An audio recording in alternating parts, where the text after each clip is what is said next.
Shield.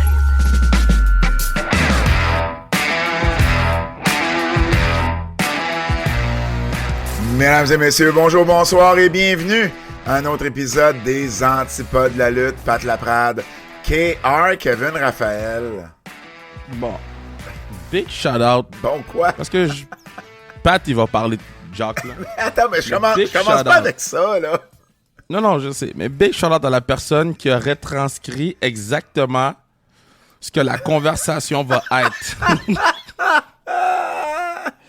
Quand Pat il m'a envoyé le screenshot, est-ce que j'ai ri parce que c'est vraiment ça qui va arriver, OK? Le gars s'appelle Nicolas Tessier et il a juste marqué les antipodes cette semaine. Pat, là, il fait comme une conversation entre toi et moi. Ouais. Fait que moi, je dis, laisse-moi te parler d'un article du journal cette semaine. Kev qui répond, moi, je veux pas de chicane. Mais c'est pas de la chicane, c'est des faits. Laisse le patinet tranquille. Oh man, j'ai ri. Je pense que j'ai regardé 2-3 fois. Là. J'ai dit, man, le gars, il a encapsulate exactement c'est quoi les antipodes. Ça, c'est le numéro 1. Numéro 2, on est à... Fait que, je sais pas quand ça va sortir. Ça va sortir demain. Mercredi ou jeudi. On est Okay. mercredi. Ça le jeudi. Ça devrait ça. Non, mais des fois, il met... Quand on le tourne plus tôt, il met mercredi Ah ouais, soir. t'as raison. Ça va sortir aujourd'hui ou demain. 9 ou 10 juillet. Bon. Parce que là, il est de bonne heure, il est 8h12 le matin là, qu'on fait ça. Fait que je vais dire, regarde, on est à moins de 10 jours de sans restriction. Chrono Camping Sauvage. Achetez vos billets. On est très excités de la carte. On a annoncé Grizzled Young Veterans face à Marco Estrada et Travis Toxic, les Untouchable Boys. Je me permets de les appeler les Untouchables parce qu'ils se sont appelés les Untouchables sur les réseaux sociaux. Fait que très heureux de pouvoir...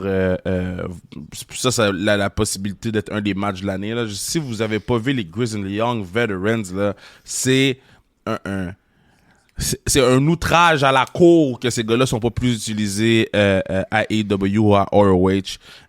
Donc, ils vont être utilisés en masse. On va leur donner en masse de temps aussi contre Toxic et Marco qui livre à chaque fois. Puis, on a aussi annoncé qu'Evil Uno, Evil Uno de AEW va faire sa première apparition à Sans Restriction Chrono, va affronter Benjamin Toll et Michel Plante. Donc, ça risque d'être un match... En fait, c'est un first time ever, c'est sûr et certain, mais ça risque d'être un match assez éclectique, donc j'ai hâte de voir. J'ai une question. Est-ce que tous tes matchs de championnat héritage seront des triples menaces? Oh, ben là, j'ai fait un podcast, les bonhommes de lutte, si je me trompe pas, je vais pas me tromper. Les bonhommes de lutte avec Cy Young, Eric Gagné, ouais. Oui, avec Cy Young, ok, parfait. Fait que c'est lui qui m'a dit, Kev, tous tes matchs d'héritage, c'est des matchs triple menaces. Tu l'avais pas réalisé? Puis, ben non. Puis quand il m'a dit ça, le dernier show, j'ai fait « Ah, c'est quand même nice que tous les matchs héritage soient des triples menaces. Ça donne une petite couleur aussi au titre. Ça fait différent. » Alors, c'était pas ça le but, mais là, ça va l'être. C'est pas ça le but, c'est un add-on. Donc, je suis excité à l'idée d'avoir ce match-là. Puis bon, le premier match, Cohenville Street Fight, match féminin, on en a parlé sur le Patreon, mais il n'y en a pas beaucoup eu des matchs féminins Street Fight. Donc, Danny Leo contre Casey Diamond. Puis on a un groupe chat, là. Ça va être le fun. Non. Les filles sont très, très, très créatives. Puis dans la grande finale, Zach Patterson va défendre le titre face à Thomas Dubois et accompagné par Mathieu Saint-Jacques. Accompagné par Mathieu Saint-Jacques, TDT. Et moi, je garantis, je te l'ai dit, les gens vont te texter. Il y a quelque chose qui va arriver. Vous allez être Ah oui, c'est vrai. Tu m'avais dit ça. Je vous dis, parce que même quand j'en parle à certaines personnes, les gens sont comme « Oh! » Fait que je vous dis, achetez vos billets. Est-ce qu'on peut s'attendre à d'autres, puis je ne vais pas te mettre sous les projecteurs, mais est-ce qu'on peut s'attendre à d'autres vedettes, entre guillemets, là, d'indie? Est-ce qu'on peut s'attendre à d'autres gens de l'extérieur? On sait jamais.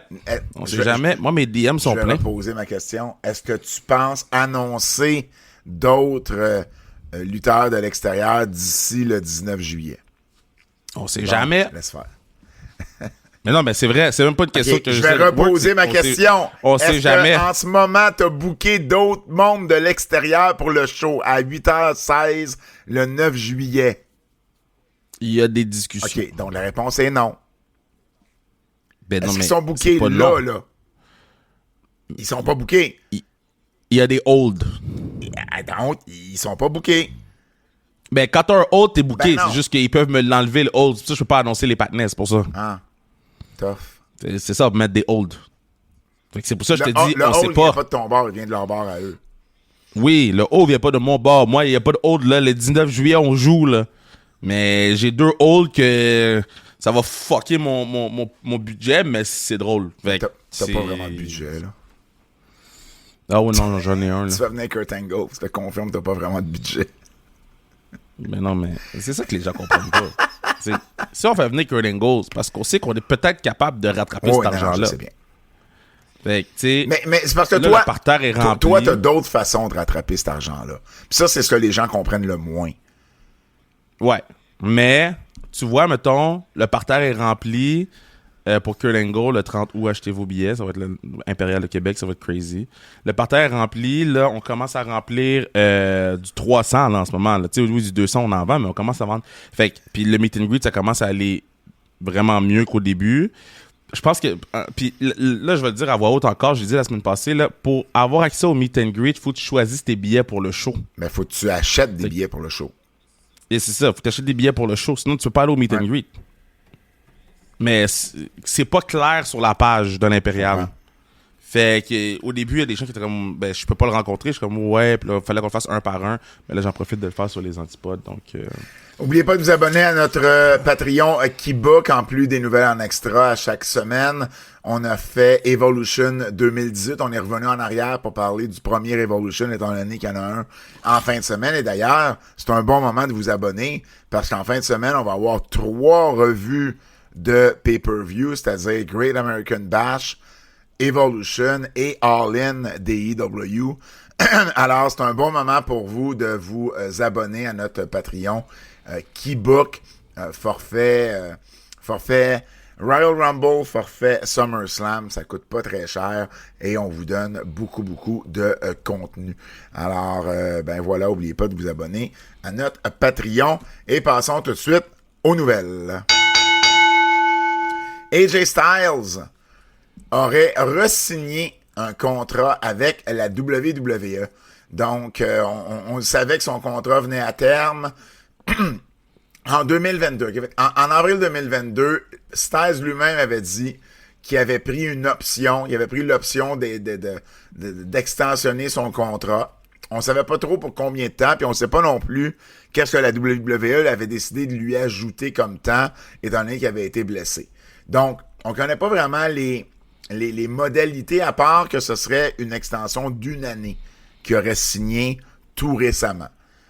Et il a déjà dit en entrevue également qu'il ne se voyait pas travailler à nulle part d'autre, ou il ne se voyait pas finir sa carrière à nulle part d'autre qu'à la WWE. Il est rendu quand même à 48 ans, puis il veut pas lutter passer 50 ans. Donc, tu sais, c'est peut-être son dernier, peut-être avant-dernier contrat à AJ Styles.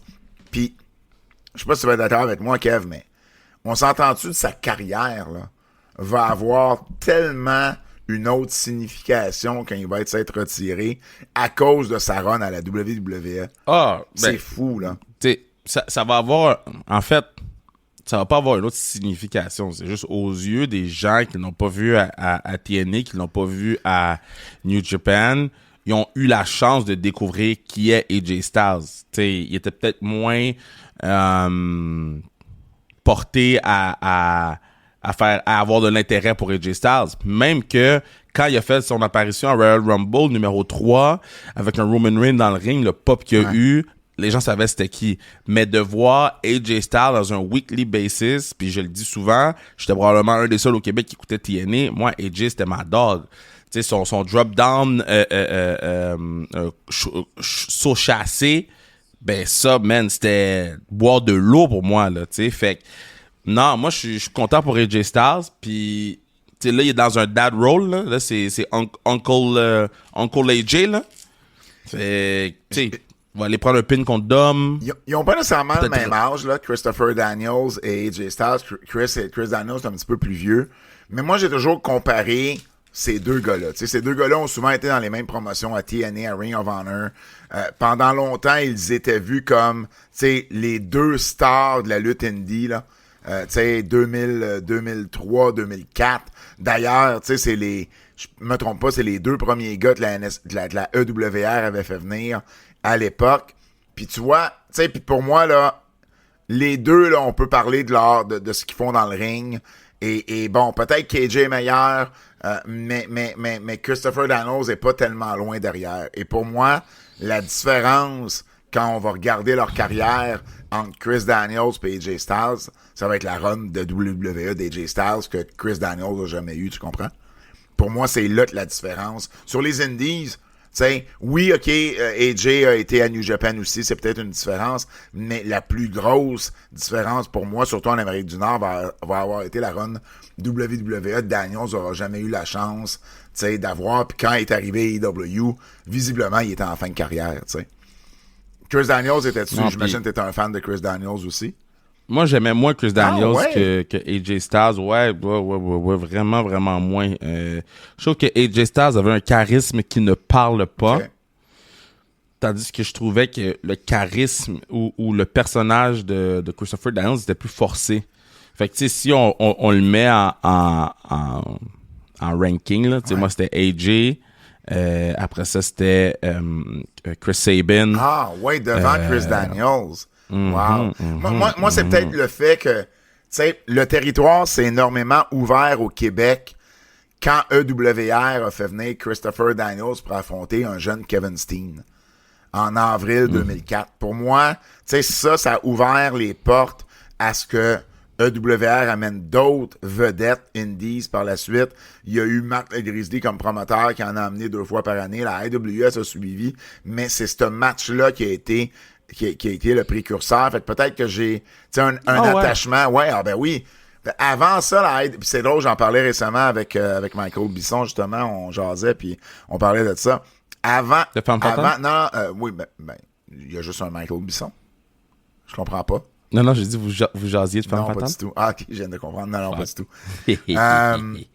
Et avant que la EWR, qui était la promotion à Québec, roulée par Eric Picard, Nightmare Manson, avec d'autres partenaires, avant qu'il fasse venir Christopher Daniels, les seules vedettes, vraiment, c'était soit des vieux, tu sais, la AWS faisait un tournoi, il appelait ça Tournament of the Icons à 2 montagnes. Puis, il avait fait venir une année, je pense, Jake the Snake Roberts, une autre année, Jim Neidhart, ou Brutus Beefcake, tu sais, des plus vieux comme ça. Sinon, il avait déjà venir des gars de CZW, mais les vieux gars de CZW, là, quand ça, tu sais, Justice Payne pis ces gars-là, qui, je veux dire, c'était à l'époque où CZW, c'était du garbage hardcore, là, tu sais, mais vraiment. Ouais. Fait que c'était pas ça, là, qui faisait... Pour le style de la AWS, ça fitait, mais c'était pas ça qui attirait vraiment l'attention. Puis Christopher Daniels, on pensait même pas que c'était possible à ce moment-là d'avoir des vedettes indies de ce niveau-là. Et en plus, ben, c'est arrivé au même moment où t'as Steen et Generico qui commençaient à se faire connaître sur la scène et à qui on pouvait donner ces vedettes-là. Et le territoire s'est ouvert des 2 côtés au même moment. Tu sais, EWR a fait venir Daniels, ils ont fait venir AJ Styles avec Generico et Crazy Crusher quelques mois plus tard. Ensuite, Generico et Steen sont partis à CZW, le fameux 4-way match qui a tout changé pour eux autres. Puis durant l'été, ben, t'avais Sexy Eddie qui avait ouvert, qui avait déchiffré, défriché plutôt, le terrain avec son fameux spot de sang. Fait que tu sais, tout ça est arrivé dans la même année. Fait que Daniels, pour nous, ici au Québec, tu sais, il y a eu cette importance-là d'être la première de ces vedettes-là, Indies, puis ça s'en est suivi après ça, les Samoa Joe, les Steve Corino, il y en a eu plein d'autres, là, tu sais, par la suite, mais ça a été vraiment le premier. Fait, c'est peut-être moi qui ai cette relation-là, avec l'importance que Daniels a eu sur le territoire. Mais par contre, à la TNA, je me rappellerai toujours d'AJ Styles, Christopher Daniels, Samoa Joe. Ce three-way-là a été pendant longtemps vu comme le meilleur match de l'histoire de la TNA. Ben oui. Et jusqu'à tout récemment, là, c'est quoi le match que Bayley avait fait à la TNA? C'était-tu avec Kenny Omega? Oui, Osprey. À TNA? Oui, c'est ça. Oui. T'sais, avant ce match-là, pour moi, le meilleur match de l'histoire de TNA, c'était Joe Daniels et Styles. C'est un three-way qui avait vraiment marqué son époque. Pat McAfee va prendre une pause un peu plus prolongée. Donc, on le voit pas depuis quelques semaines. C'est Corey Graves qui le remplace à Raw. Mais il n'y a pas besoin d'être là. Qu'il prenne sa pause. Non, mais dans le sens que là, c'est plus une question qu'il veut refaire le plein d'énergie. Là, c'est qu'il réalise que son horaire est vraiment chargé. Son horaire est vraiment, vraiment chargé. Il est partout avec son podcast. Tu sais, c'est quoi? Il y a quelque chose enfin. La semaine prochaine, c'est le All-Star Game, la partie des étoiles au baseball. Ouais. Je pense qu'il fait son podcast de là. C'était à Atlanta, il fait son podcast de là. Fait que, tu sais, puis il fait, là, ça, j'en revenais pas, là, 17-18 millions par année avec tous ses médias à lui, puis tout ce qu'il fait. C'est fou, là. Il n'y a pas besoin de faire la lutte. Il fait la lutte parce qu'il aime ça. Exact. Sauf que là, il paraît que ça commence à devenir un peu plus difficile à placer dans son horaire à chaque semaine. Alors... Mais c'est le vol. Ben c'est jamais au même endroit. C'est le vol du lundi, puis c'est le retour du mardi. Oui, exact. C'est ça qui est terrible, là. Lui, il faut qu'il... Tu sais, pendant qu'il est à Raw, là, il écoute pas les games, là. Le Monday Night Football, il l'écoute pas. Fait que ça veut dire que quand il finit Raw, ben, il faut qu'il écoute le Monday Night Football. Non, c'est sûr que c'est... Bref, tout ça pour dire que ça se peut qu'on le voit pas pendant un certain temps ou ça se peut qu'on le voit sporadiquement. Tu sais, il peut aussi bien arriver une journée puis ils vont le mettre dans le boot s'il est disponible, mais ça se peut aussi qu'on le voit pas pendant un certain temps. Moi, j'adore Pat McAfee, puis tu sais, j'aime comment il a changé Michael Cole aux commentaires. Cela dit, j'ai aucun problème avec Corey Graves. Là. Je suis même content qu'on mette Corey Graves dans ce siège-là parce qu'il est bon, Corey. Puis tu sais, personnellement, ça m'avait déçu quand on l'avait envoyé à NXT. Et là, je suis content qu'on lui redonne cette chance-là. Puis tu sais... Ben, ils l'ont mis en punition, puis là, ils ont réglé ça. Ben, c'était pas une punition. C'est je veux dire... Non, mais... Ils ont décidé... Ils ont préféré Wade Barrett et Pat McAfee. Non, mais après son tweet, là, oui. Ils l'ont mis en punition un petit peu, là. Ben... Parce qu'à un moment donné, Pat McAfee pouvait pas être là, ou un des deux pouvait pas être là, puis c'est pas lui qui ont appelé. Fait, ils l'ont mis en pénalité, en punition un peu. Puis après ça, Worlds Collide, il était exceptionnel. Il a tellement été bon. Il est back. Que, tu sais, on a dit, ben, il faut le ramener.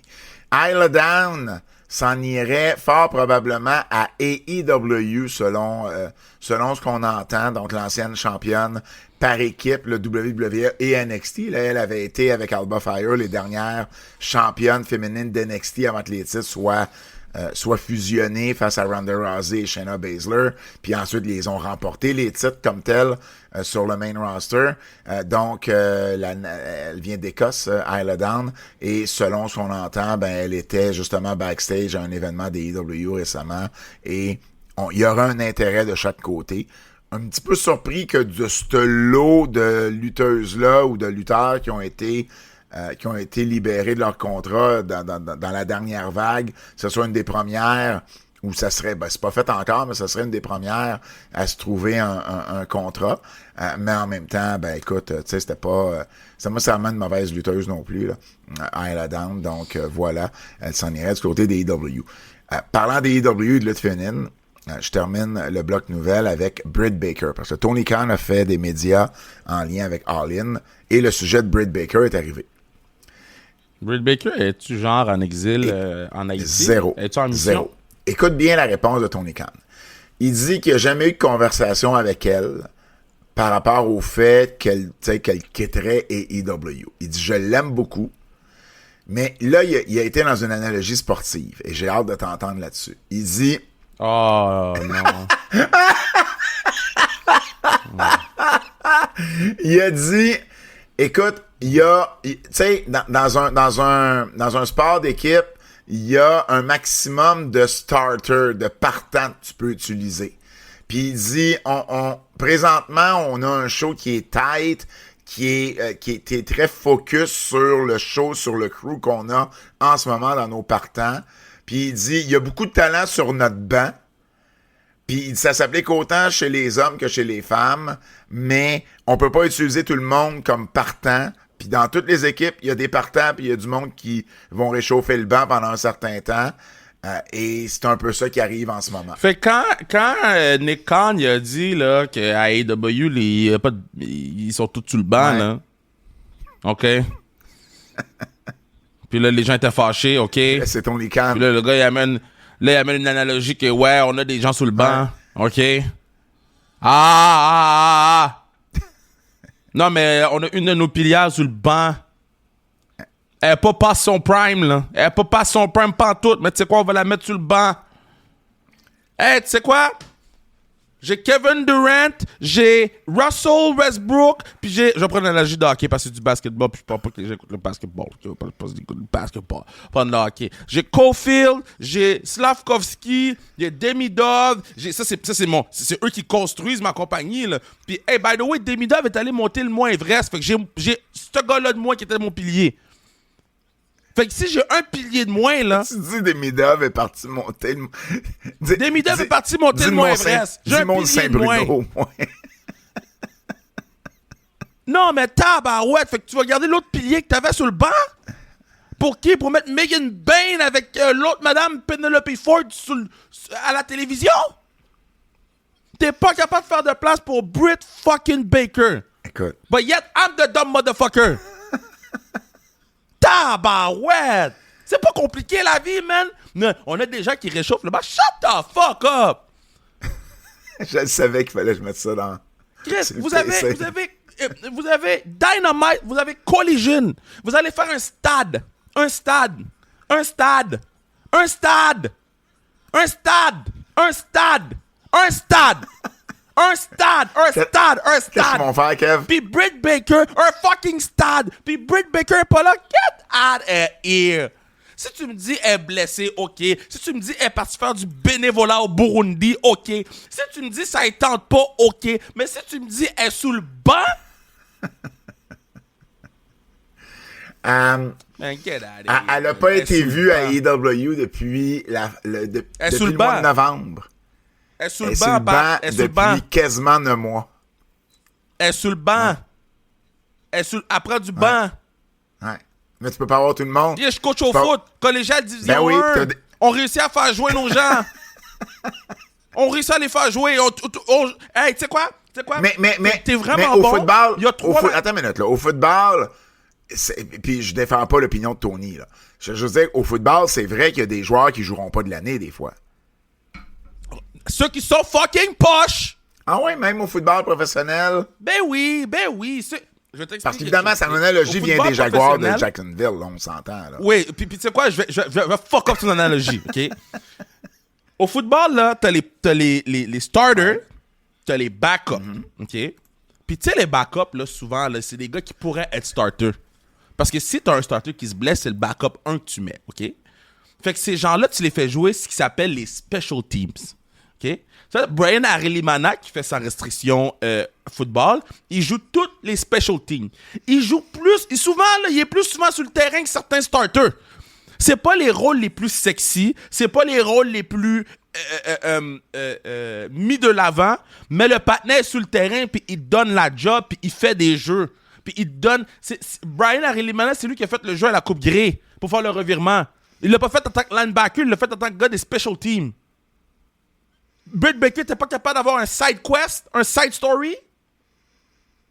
Chris, ils ont mis Alexa Bliss host pour être sûr de l'avoir à WrestleMania.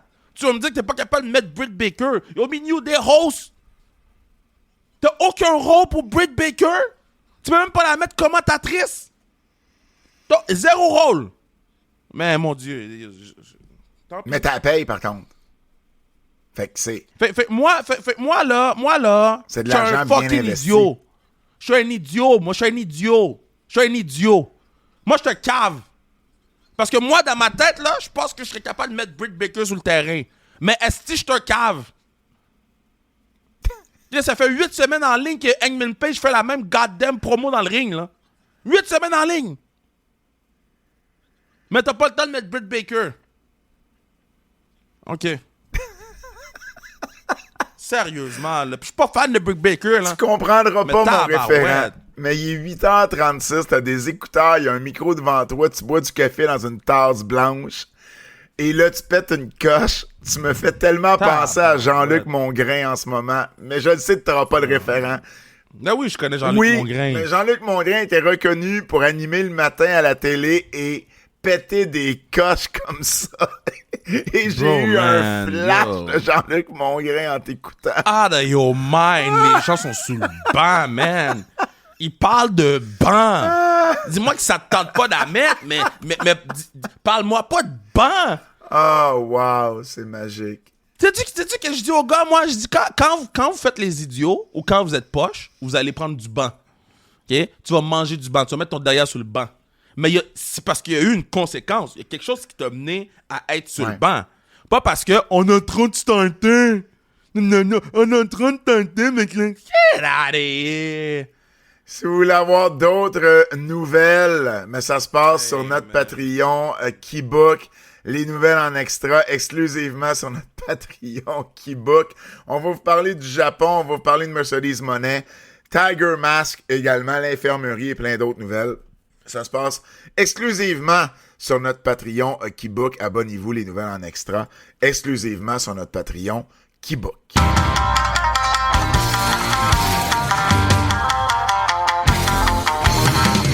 Le Japon, Kev. Ça a brassé, en fait, c'est une nouvelle que je veux mentionner. J'en ai d'autres pour les nouvelles en extra. Mais la nouvelle que je veux mentionner, c'est qu'Hiroki Goto sera pas à G1. Ouais, ben finalement la blessure est plus, elle est plus intense qu'on pensait. Là, elle est plus sérieuse qu'on pensait. Là. Fait que Hiroki Goto sera pas là. C'est Taichi qui va prendre la place. J'ai vu le match final là, entre Taichi puis Ishii. C'était un gauntlet en fait avec Chase Owens, Tomohiro Ishii, Satoshi Kojima et Taichi. Est-ce que Taichi était le... Ben, parle-moi du match, puis dis-moi, est-ce que c'était vraiment la bonne... Mais moi, j'ai juste vu la confrontation Ishii, puis Taichi, les anciens partners. What a fucking match. Ouais. Pour de vrai, là.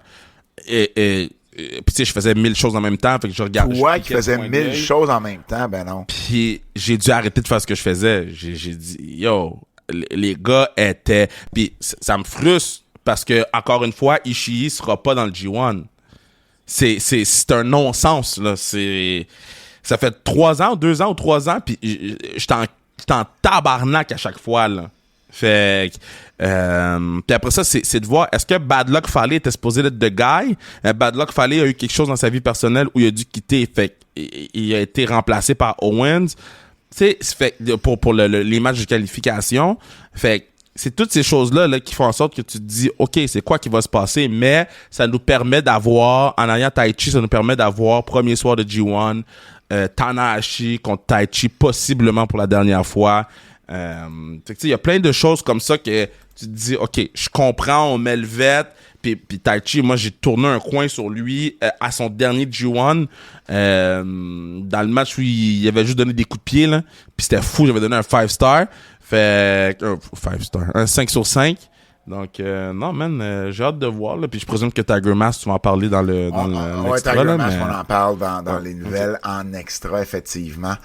Mais je voulais au moins mentionner le G1, étant donné que tu vas couvrir le G1 dans... Ça s'en vient dans quelques... ça commence bientôt, là, le G1. Là. Je veux pas te faire de peine, mais ça commence bientôt, là, une semaine ou 2.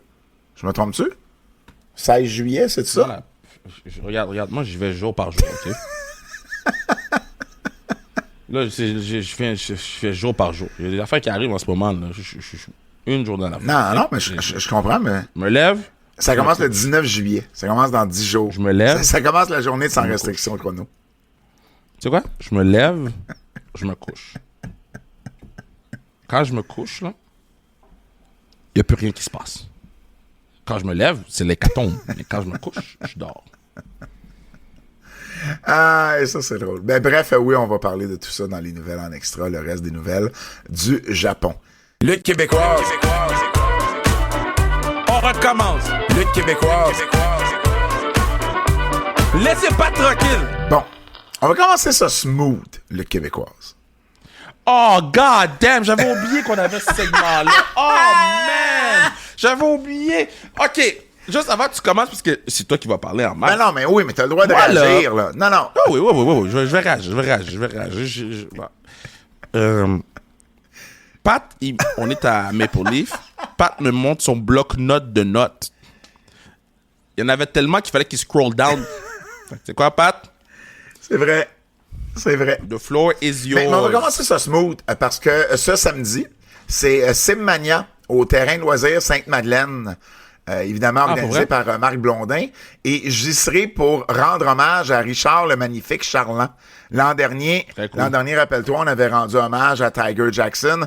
C'est moi qui avais écrit et présenté la plaque à Tiger dans le ring. Je vais faire la même chose cette année avec le magnifique Richard Charland. Bien hâte d'y être. Entre autres, sur la carte, on va retrouver les Blacks québécois contre Ice et Fred Romeo Kiss, accompagnés de Joey Soprano. Nova King contre Steve Ace. Tyler Knox. Les Blacks québécois. C'est le même qui s'appelle. Tu savais pas qu'il y avait une équipe au Québec? Ben oui, je Jeremy savais. Prophet et Brad Alexis. Je savais très bien, mais c'est juste avec la conversation qu'il y avait autour de Ben Mathurin et Lou Dort par rapport à... Ça me fait juste rire. OK, je comprends. Tyler Knox et Mélanie Havoc contre Mitch et Heavy Rocks. Le champion de Simmania, Max Lemay, qui va affronter Frankie le Mobster. Et... Mitch Thompson, il va être là? Et Handsome GF qui va affronter Tommy Dreamer. Donc ça, c'est quand même cool. GF qui en fait une panoplie d'affronter les vétérans de la business. Mais je m'entends bien avec Tommy, bien hâte. GF, là, il devrait être... Il devrait être le Legend Killer, là. Ça devrait être ça, sa gimmick, là. Là, GF, tu devrais juste être le Legend Killer, là. Put them down, old yellow style, là. Alors voilà, c'est ça samedi 12 juillet au terrain de loisirs Sainte-Madeleine dès 19h. Comme dirait Marc, soyez-y, mesdames, messieurs.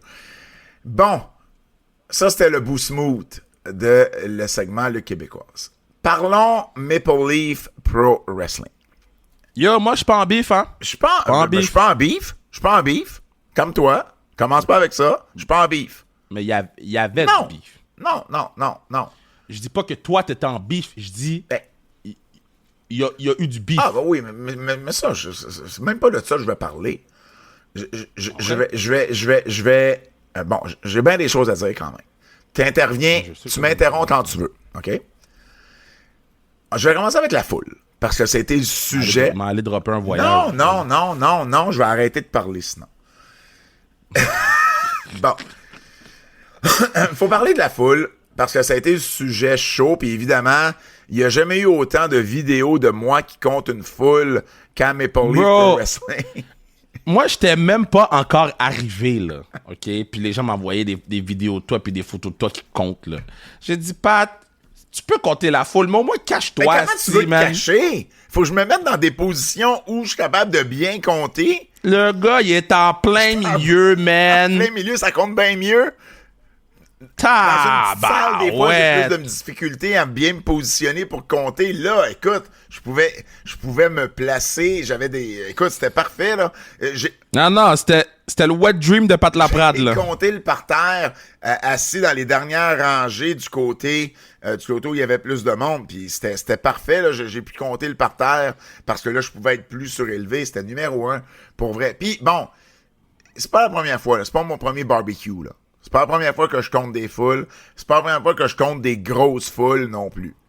Puis je me trompe pas vraiment. OK? J'ai une bonne technique. Je suis capable de compter les têtes. Maintenant, j'ai une bonne technique. Ben, je compte... Non, mais c'est important. Parce que faut que tu comptes les têtes, mais...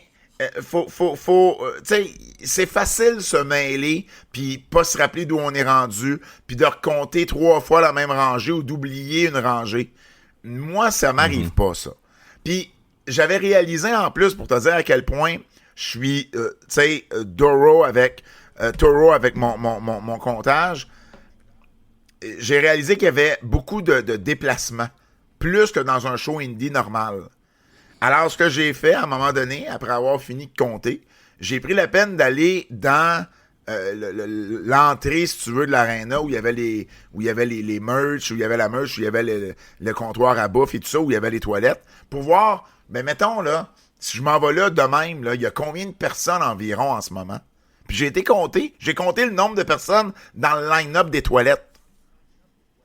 Parce qu'il y avait un line-up. Mais si j'en oublie 20 là, 30 là, 40 là, mon chiffre sera plus le même, là. Puis il y avait quand même beaucoup de monde. J'étais content d'avoir fait ça. Puis là, j'essaie de me regarder là. en disant Non, je mais suis malade. mettons là, si un jour tu die là, puis que je peux faire le speech là, ok. Je vais commencer mon speech en comptant tous ceux qui sont là dans tes c'est drôle. Ça, c'est drôle. Bref, au total, OK, 1600 personnes. Et je dis 1600, là, j'ai arrondi à plusieurs moments dans mon compte. Tu sais, moi, je me bâcle pas, là. J'arrive, mettons, je compte une section, j'arrive à, je sais pas moi, je dis un chiffre au hasard, là, 172, me prendre 175. Tu comprends? J'arrive, j'additionne 175 avec l'autre section d'à côté, puis j'arrive à 382, je vais vous dire 390. Tu comprends? J'arrondis comme ça, ça me permet de me donner un petit buffer sur les gens que j'ai peut-être pas comptés, qui étaient peut-être pas à leur place à ce moment-là ou quoi que ce soit. Fait que tu sais, je le sais que je suis safe avec mon 1600. Maintenant, comme bien des fois, on essaie de me dire qu'il y avait plus que ça. Et entre autres, ben oui, j'ai pas eu du beef, mais j'ai eu un argument avec l'une des personnes qui aidait PCO avec la promotion de l'événement, qui lui... Pas Carl. Pas Carl. Pas les deux Carl. Aucun des deux Carl. Juste pas qu'elle... Non, absolument pas. Et cette personne-là me disait, non, mais c'est... Il y avait... En fait, j'ai eu un chiffre officiel, là, qui était 2726. Mais 2700... Mais je comprends pas, c'est le chiffre officiel. Ben, c'est le nombre de billets que cette personne-là qui est au courant, là, m'a dit, c'est le nombre de billets qu'on a distribués. Par contre, ce que la personne me dit pas, puis que quelqu'un d'autre m'a dit, c'est qu'il y avait à peu près 1000 billets donnés pour ce show-là. OK. Fait que, moi, c'est là que j'ai un problème. C'est à partir du moment, puis j'avais eu un peu la même conversation quand on avait parlé de la GPW avec Guerre civile, puis il avait donné 600 billets. C'est facile donner un chiffre plus élevé en disant, ben, on a donné, tu sais, ça, c'est le nombre de billets distribués.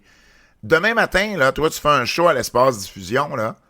Si tu donnes 5000 billets, puis tu as 300 personnes dans ta salle, puis tu dis, ben, moi, il y avait 5300 personnes. Je veux dire, ça n'a pas de sens, tu comprends? Mais ça arrête où, cette exagération-là? À quel point tu peux considérer... Je comprends que des billets distribués, c'est des billets distribués, mais en même temps, ça vaut quoi quand t'en donnes une si grande quantité? Ben, en fait, moi, je vais peut-être amener un bémol, là. C'est pas dans une question des billets distribués ou pas distribués. À la fin de la journée, je l'ai dit à la JPW, moi, je respecte de faire ça parce que chacun a leur façon de travailler, puis chacun a leur désir derrière avoir des gens dans la foule. Mais à la fin de la journée, si tu annonces un crowd, c'est les gens qui se sont présentés. Pour moi, qui est plus... Qui est plus important. Ben oui. Tu sais, le nombre de billets donnés, ça, je m'en fous. Là. Tu peux... Hey, tu sais quoi, tu peux donner 100% des billets. Là. Je m'en calisse. Mais... Je suis d'accord avec toi. Mais s'il y avait... Mais c'est plus le nombre de gens qui sont présentés que tu t'essayes. S'il y avait eu 2800 personnes dans la foule... J'aurais dit quand même qu'il y avait 1000 billets de donnés, mais au moins, tu avais 2800. Ils sont tous venus, tes billets donnés, tu comprends? Mais là, c'est pas le cas. Mais là, on essaie de me faire gober qu'il y avait 2726. Et je veux dire, je peux me tromper dans la vie, là. Je dis 1600, puis je dis que j'ai arrondi. Puis ça se peut quand même que je sois 75, 100 personnes off. C'est pas impossible. Je suis pas 1200 personnes off. Ben, c'est ça. C'est juste que ton compte... C'est juste que ton compte est tellement off de qu'est-ce qu'ils ont dit que là, on se retrouve dans une situation de qu'est-ce qu'on fait, là. Tu sais, à un moment donné... Et là, on essayait un paquet d'affaires, là. Il y a une personne qui m'a dit, non, mais regarde, appelle... voici le numéro du gérant de l'Arena. Appelle le gérant de l'Arena, il va te le dire, lui. Mais je dis, il va me dire quoi, le gérant? Ben, il était là, il connaît son Arena. Je dis, OK... Mais les billets n'étaient pas scannés. Fait est-ce qu'il y avait un clicker? Est-ce qu'il y avait un de ces gars qui avait un clicker à l'entrée? Non. OK, puis tu me confirmes que les billets n'étaient pas scannés? Ben non, ils n'étaient pas scannés. Fait qu'il va me dire quoi, le gérant de l'aréna? Je vais te poser une question. Il connaît sa salle, fait... il connaît sa salle, il est capable de l'évaluer. Il connaît sa salle quand il y a une game de hockey des pétroliers. Des shows de lutte, il n'y en a pas eu depuis je sais pas combien de temps. Là. C'est un autre game, là. T'as des sections fermées, t'as un parterre. Vas-y. Je vais te poser une question qui m'a été posée. Oui. Ça me donne quoi de faire ça? Ouais.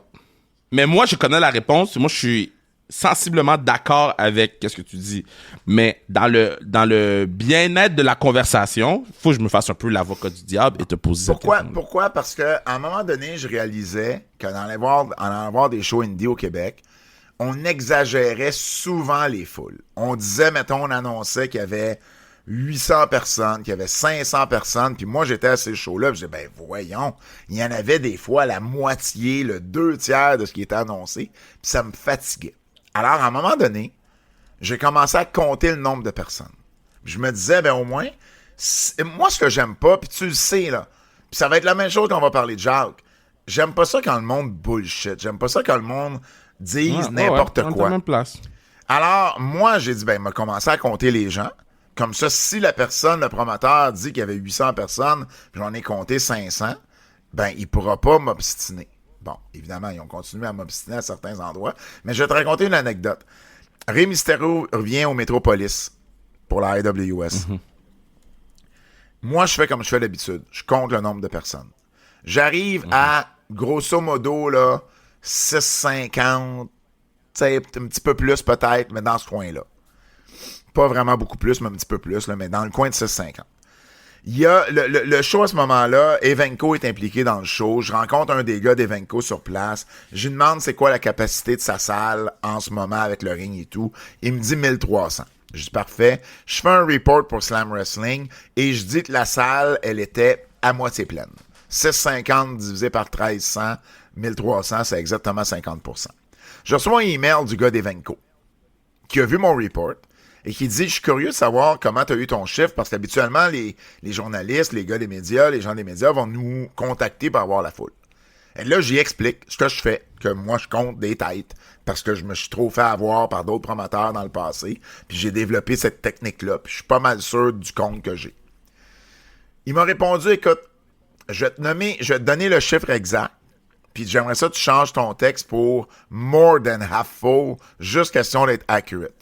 Et le compte exact, c'était 743. En fait, j'étais à moins de... je dis moins de 100, mais c'était peut-être, dans le fond, 80, là. Tu sais, j'avais dit à moitié plein, là, mais c'était peut-être un 670 dans ce coin-là. J'étais à, mettons, 75 personnes près.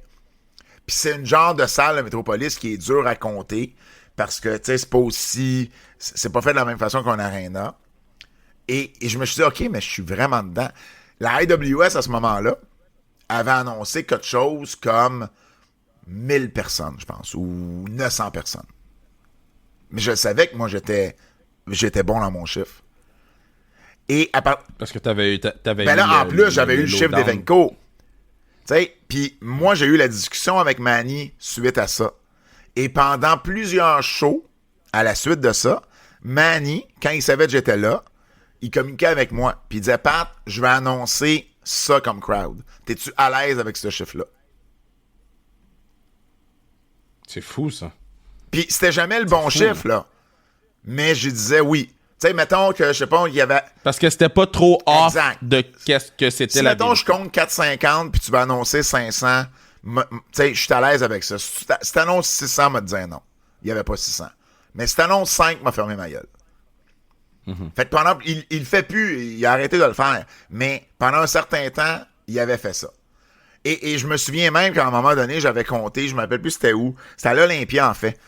Puis on avait annoncé une foule de, je sais pas, 1200 personnes. Moi, je dis, il y avait 800 personnes à l'Olympia.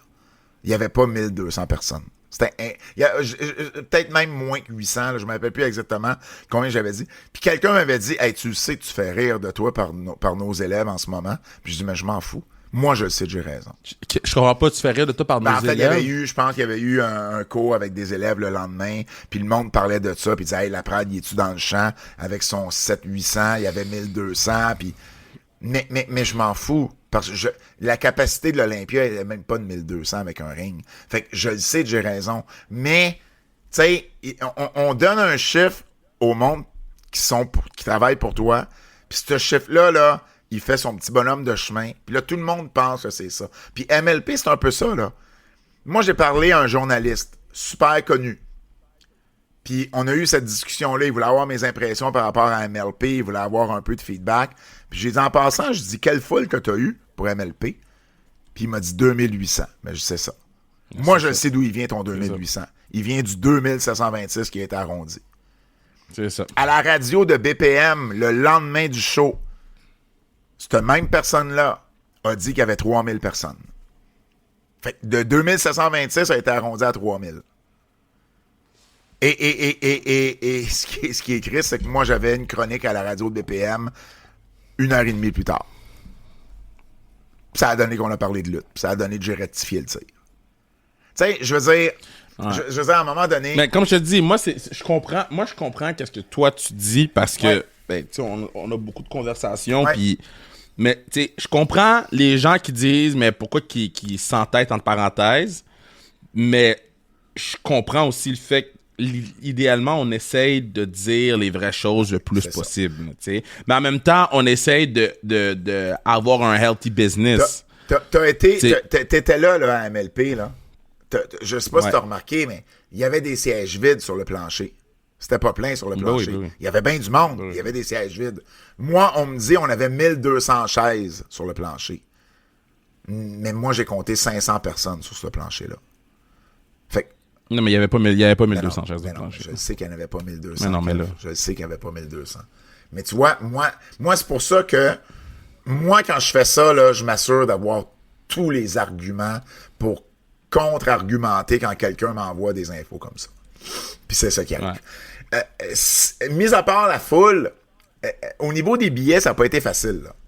Au niveau des billets, là, moi, ce que j'ai appris, c'est que, bon, évidemment, vu qu'il y a des billets physiques, il y a des billets par Ticket Pro, il faut qu'on arrange il y a eu des mélanges. Puis, je veux pas faire de critique ou whatever, là. C'est pas ça. Je suis pas là pour me chicaner avec personne. Par contre, quand tu t'achètes des billets pour aller voir le Canadien, c'est des billets comment? Des billets électroniques. Quand tu vas voir l'Omnium Banque Nationale, c'est des billets comment? Quand tu vas voir les Roses de Montréal, c'est des billets comment? OK, parfait. Puis c'est 3 niveaux complètement différents. Ouais. On est-tu capable de juste se concentrer sur les billets électroniques? Tout le monde est capable d'utiliser Google. Oui. Tout le monde est capable d'acheter des billets. Oui. Tout le monde est capable. Oui. Tout le monde le fait. Là. Je suis d'accord. Il y avait plus de monde à MLP qu'il y avait aux Roses. Je comprends le principe de Carl Ouellet de vouloir être old school et d'aller porter des billets en main propre puis tu sais, des billets physiques. Je le comprends. Mais si t'es pour faire ça, assurez-vous que tout soit fait de la bonne façon. Parce que là, ce qui est arrivé, c'est qu'entre autres, il y a une personne, de ce qu'on m'a dit, qui s'est fait rembourser là pour quelque chose pas loin de 2000 pièces de billets. Parce que ces billets ont été vendus 2 fois. On lui a vendu des billets physiques, puis les billets n'ont pas été enlevés de Ticket Pro, puis ils ont été vendus par Ticket Pro aussi. Puis là, non, mais il faut arrêter ça. Puis c'est pas genre, je suis fâché contre... Tu sais, les gens font ce qu'ils veulent, à la fin de la journée, c'est leur business, mais c'est parce que c'est tellement compliqué, la business des billets. Oui. Puis je comprends, c'est la business. Avoir des billets physiques, là, c'est la meilleure façon... Puis c'est pas ça qu'il faisait. Mais ça laisse pas de traces des billets physiques. Disons ça comme ça. Fait que, mais d'avoir des billets électroniques, c'est la meilleure façon de juste s'assurer qu'il n'y en ait pas de problème. Ben oui. C'est la meilleure façon. Puis après ça, tu peux faire des billets commémoratifs qui sont des billets physiques que les gens peuvent payer un peu plus. Mais reste que tout passe par le streaming service, par la billetterie en ligne. C'est juste plus facile pour tout le monde. Ben oui, 100%. 100%. Tu sais, puis moi, après ça, ben tu vois, NSPW, GPW, ben quand je parle de foule, ils m'envoient leur rapport de billets, puis je suis capable de voir exactement combien de billets vendus, combien de billets donnés. J'ai ces rapports-là, là. Je l'aurai jamais d'MLP, parce qu'il y a eu trop de billets physiques de données, tu comprends? Et le billet, la billetterie de Ticket Pro, ça serait pas représentatif. Puis, dernière chose sur les billets, tu sais, quand toi, t'es arrivé, Quand toi, t'es arrivé vers 8 heures. Vers 8 heures, ça a commencé à 7. Il y avait déjà plus personne à l'entrée. Mathieu Saint-Jacques était là. Il est arrivé tard. Puis il voulait acheter un billet. Puis il y avait personne. Moi, j'étais là, puis je t'attendais pour te donner ta passe média. C'est moi qui l'avais. Mais on avait aussi des billets, des comps.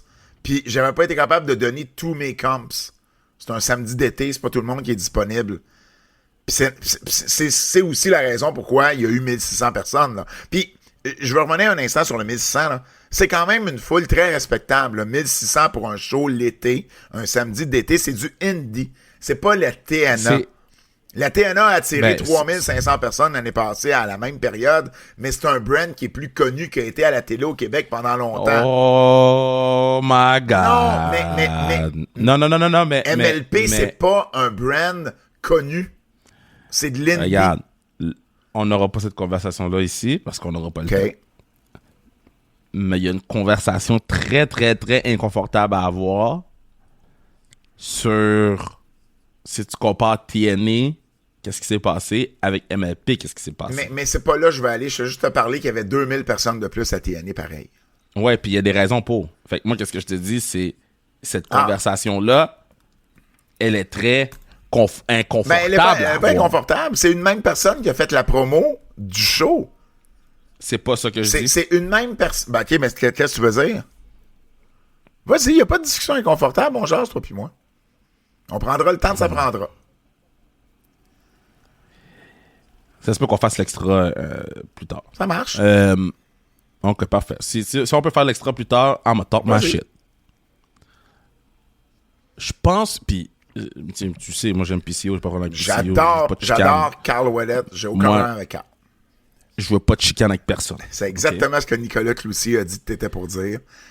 Ben, je veux pas de chicane. Je veux pas de message texte, je veux pas rien. Je veux rien savoir. Puis si j'en ai, je bloque les gens, OK? J'ai pas le temps. En ce moment-là, j'en ai par-dessus la tête. Là, je vais top mon shit. Puis je le laisse dans les airs. Vas-y. OK? Si vous avez des opinions, écrivez-les, puis je vais les lire un autre jour.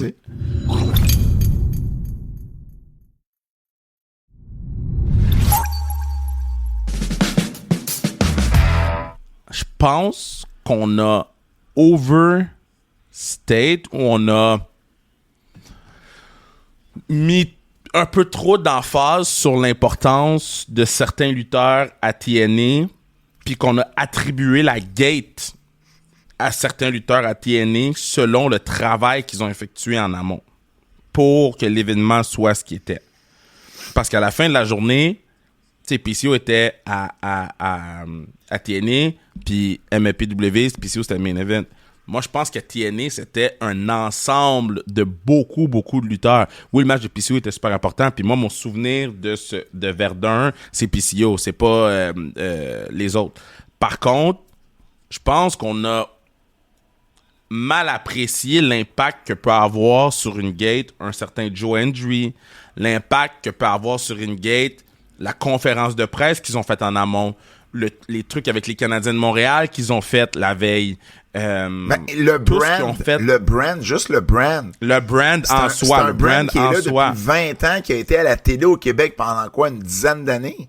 Oui, mais je comprends, mais en même temps, tu sais, je comprends ce que tu dis, mais tu sais, ROH est là depuis longtemps, puis je pense pas qu'il aurait fait 3000. Mais ROH a jamais été à la télé aussi longtemps que TNA a été, puis jamais aussi écouté quand il l'a été. Je comprends, mais tu sais, mais je sais, ça fait partie de l'équation, c'est tout ce que je dis. OK, on peut rentrer ça dans la conversation. C'est ce que je dis.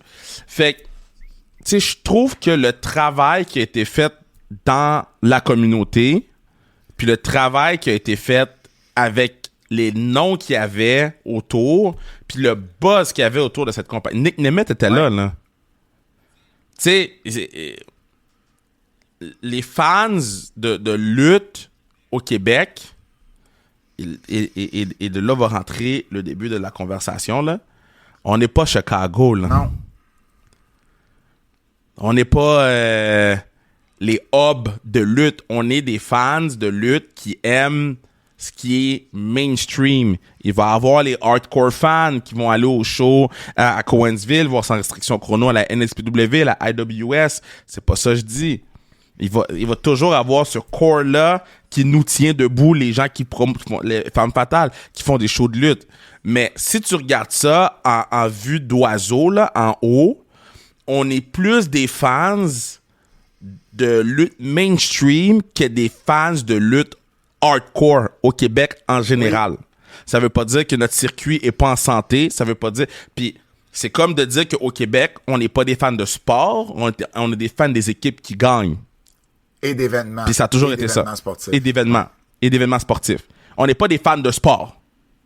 Fait que la conversation est là. Fait que si t'amènes des gens qui, moi, le hardcore fan, j'ai pop en esti quand j'ai vu les War Dogs dans ma tête, parce que je regarde Patnet G1 à chaque année, puis moi, je suis content, mais qu'il y a personne qui pop parce qu'ils savent pas. Exactement. Qui a eu les plus gros pop? Les anciens WWE. Matt Cardona, les Good Brothers, Shotzi, puis Santino Marella. Et t'ajoutes à ça... puis t'as PCO. Non, mais attends, t'ajoutes à ça les Québécois. Parce qu'on est on est une crowd qui va encourager le produit local. Donc, PCO, c'est sûr qu'il y a eu une réaction de fou à la fin.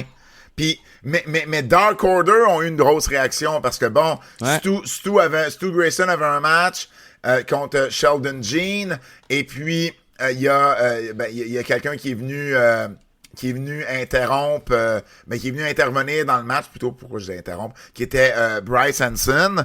Et là, qui arrive, c'est Evil Uno, la musique de Dark Order, c'est un Québécois, ça a eu un pop. Qui d'autre a eu un pop également?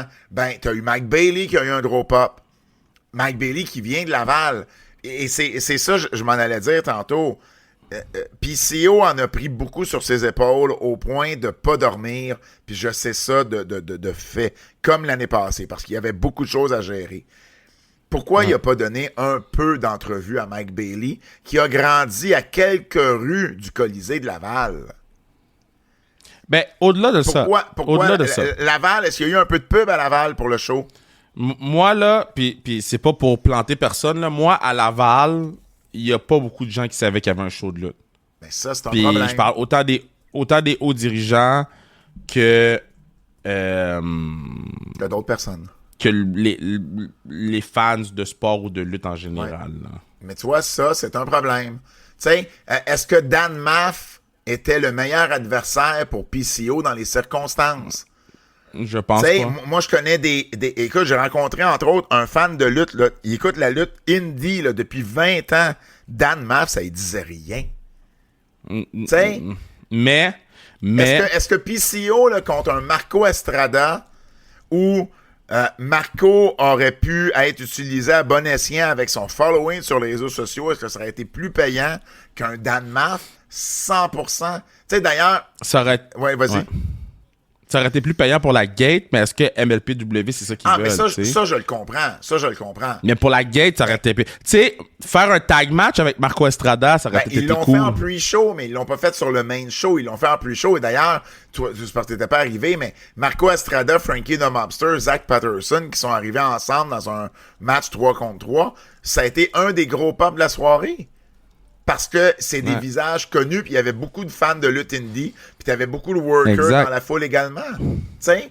Donc. Fait que, c'est ça, la conversation inconfortable qu'il faut avoir, c'est la pub dans le marché, l'implication des gens au Québec, puis comment qu'on voit les fans de lutte au Québec. Puis on a un marché exceptionnel en ce moment. Puis je suis choyé, là, je le vis. Là. On a un très, très bon marché. Là. Par contre, il faut pas le prendre pour acquis. Il faut pas prendre pour acquis que parce qu'on a des gros noms indie de New Japan, que les gens ils vont se déplacer pour les voir. Puis c'est un exercice que moi, je me prends à faire. Que quand je book puis j'ai pas le même budget qu'MLPW, mais quand je book à Cowansville, ben, c'est sûr que si j'amène Grizzle Young Veterans, mais j'amène Evil Uno aussi. Ça me coûte de l'argent. Tu sais? Mais c'est ça la réalité des choses.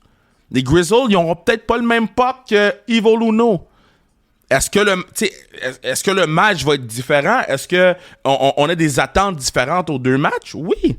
Les gens qui connaissent les Grizzly Young sont fucking contents. Les gens qui les connaissent pas, ils vont être surpris de voir le match. Mais reste que c'est ça la réalité de booker le territoire québécois, selon moi, selon mon expérience en tant que booker des shows et selon mon expérience en tant que faire les antipodes depuis 8 ans, puis qu'on en parle à chaque semaine du Québec. C'est ce qui me rend le plus triste là-dedans, je pense. C'est que si on n'avait pas essayé d'exagérer la foule, on aurait été tellement j'aurais parlé content. d'un 1600 de façon saine, de façon positive, parce que ça demeure 1600 personnes.